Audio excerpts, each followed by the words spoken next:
Genesis 49 from verse 1. This is Jacob when he wanted to die. So I'm not reading this scripture because I want to die, because every one of us have an appointment with death. Say it is appointed unto man to die once, and after death, judgment. So most of the things that will happen when we die is what I'm trying to show you. Death is not as strong or as difficult as we used to think it is.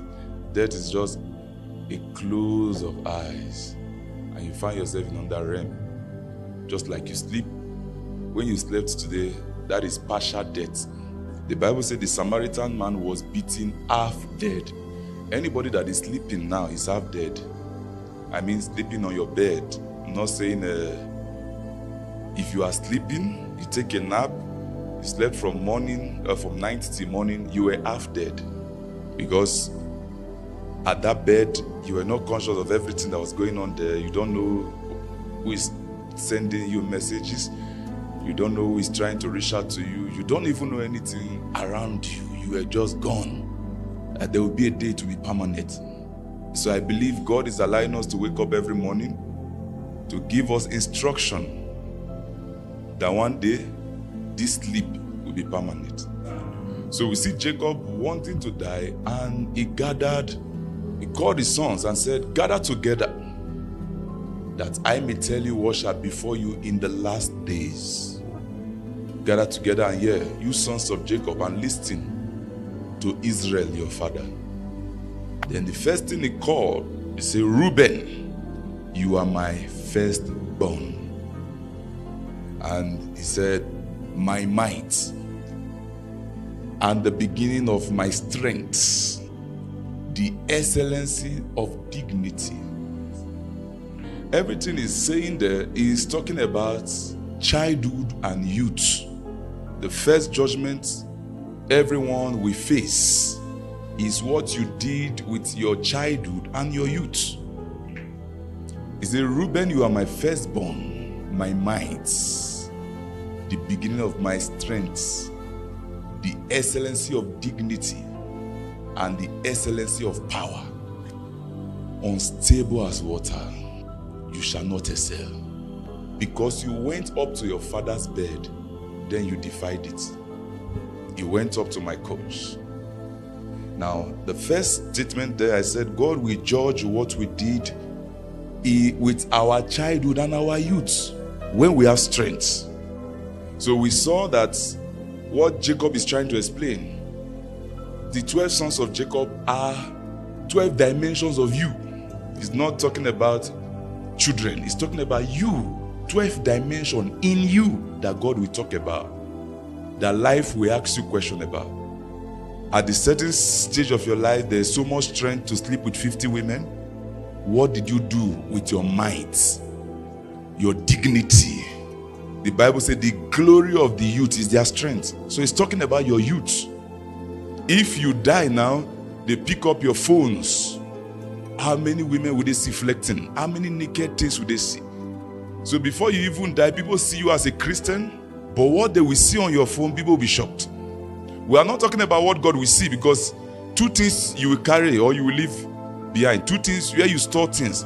Number one, you store things on your phone, and number two, you store things in your heart. So humanity will check your phone, why God will check your heart. So your phone is a copy of your heart now, a physical copy. That's why you don't want anybody to go through your phone. That's why there's password. That's why there's password in your heart.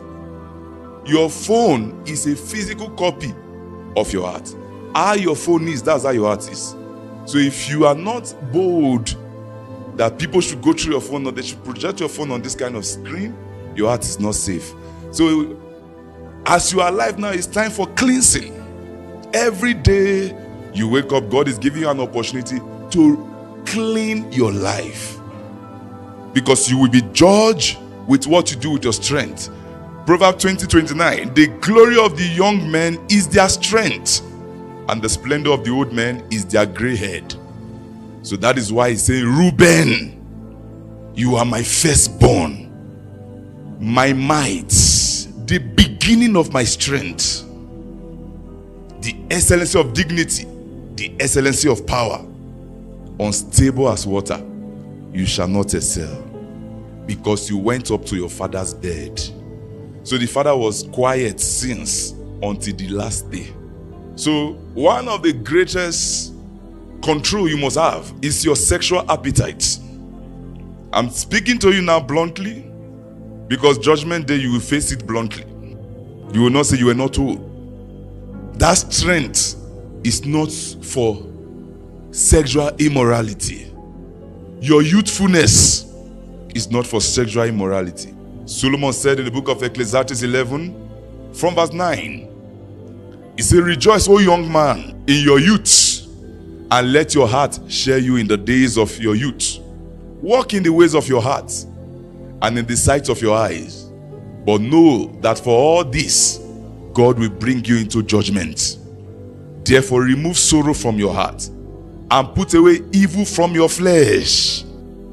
Don't give place to the flesh in your youth, where you have strength. He said, for childhood and youth are vanity. You better take what I'm telling you serious. Wherever you are hearing me from, I don't know what brought you here. Maybe you came here to spy out the churches, or you follow somebody here. But you will stand alone in judgment with what you did with your youth. So Solomon will always advise.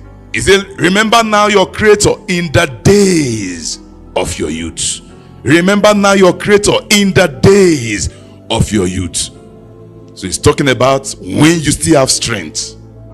Ecclesiastes 12 from verse 1. Remember now your creator in the days of your youth, before the difficult days come and the years draw near, where you will say, I have no pleasure in them. So youthfulness is not for pleasure. It's not for the flesh. That strength you have is not for the flesh. It's for God.